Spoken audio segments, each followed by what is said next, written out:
Bonjour. Pour ceux qui sont intéressés de passer d'un CX20 qui est craché ou explosé ou par facilité de montage et de travail dessus, de passer sur un 450, sur un châssis 450, et qu'ils désirent récupérer donc les moteurs, les ESC, le powerboard, il n'y a pas de problème, tout peut s'adapter dessus. Maintenant, pour une simplicité, parce que les platines 450 ont des éléments de soudure, la powerboard elle est un peu gênante parce qu'elle est posée déjà sur une plaque, quoi. Donc pour ceux qui veulent enlever la powerboard et se demander comment on alimente les ESC, je peux faire le test pour vous dire. Alors là c'est simple, là, on peut alimenter les ESC au niveau de l'éclairage, je précise, des LED à part. Alors il existe des modules Pololu par exemple qui peuvent passer au niveau du voltage, puisque comme on va le contrôler, c'est pas tout à fait du 5 volts. Donc là les LED sont alimentés. Donc là je vais faire la petite démo pour montrer à combien elles sont alimentées. Alors sachant que les verts et les rouges ne sont pas n'ont pas le même voltage, Donc là je vais passer pour les verts. Donc là on va contrôler la masse par la masse, donc les verts, et hop, je mets dessus, je glisse, pardon. Donc les verts, je suis à 3 volts 2, 3 volts 3. Pour les rouges, on recommence. Donc là le rouge, je suis à 2 volts 4. Donc là il faut une basse tension. Alors sachant qu'on peut un peu tricher sur le voltage, parce que là c'est monté, c'est ce que va donner la platine en courant. Mais moi j'ai fait un test direct, donc là je vais redébrancher le tout. On va enlever la batterie. Donc alors comme on peut le voir, j'ai une alimentation que j'ai mis en 5 volts comme si j'avais un bec.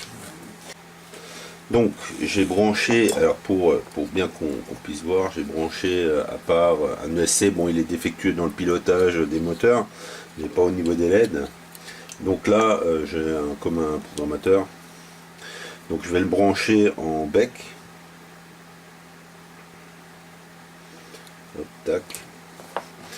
Donc là pour bien donc là on a l'alimentation plus et moins de puissance pour les ESC.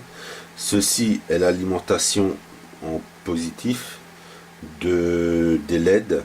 Donc il suffit de mettre une masse, enfin la masse est commune toujours, et donc de mettre le fameux 3 volts ou plus, puisque cela, ce qu'on va constater, c'est qu'on peut alimenter un peu plus fortement les LED, sachant que c'est du vert et que le rouge est plus sensible. Et malheureusement je n'ai pas de rouge pour vous dire si ça tiendra les 5 volts 3. Quelqu'un m'envoie un ESC, enfin qui est un peu défectueux au niveau du pilotage moteur, pour vous dire si les LED rouges tiennent. Donc je vais alimenter la masse. Donc comme on le voit ici, donc je suis en 5 volts 3.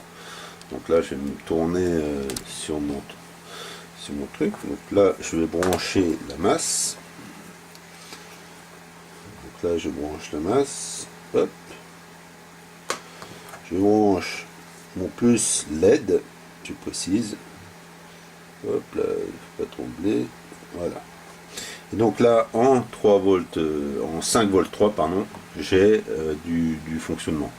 Donc là pour le vert ça serait pas un problème. Si j'avais un rouge, je peux vous dire si c'est un problème ou pas, sachant que la tension minimale pour le CX1 est de 3 volts 3, 2 volts 3 pour les rouges, et donc là on est à 5 volts 3, ça tient le courant.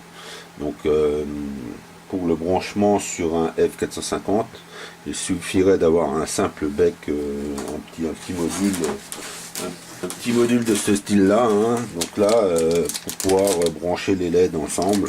Alors vous perdez par contre si vous n'utilisez pas la platine et que vous n'utilisez, alors sur le principe vous perdez d'office si vous changez l'APM et le powerboard, vous changez l'indication bas voltage, c'est pareil si vous changez l'APM, vous passez par 2.6, 2.7, 2.8, vous perdez aussi l'info bas voltage. C'est le même principe, parce que c'est dans le firmware d'origine, avec la platine, l'indication des 10 volts 5 bas voltage.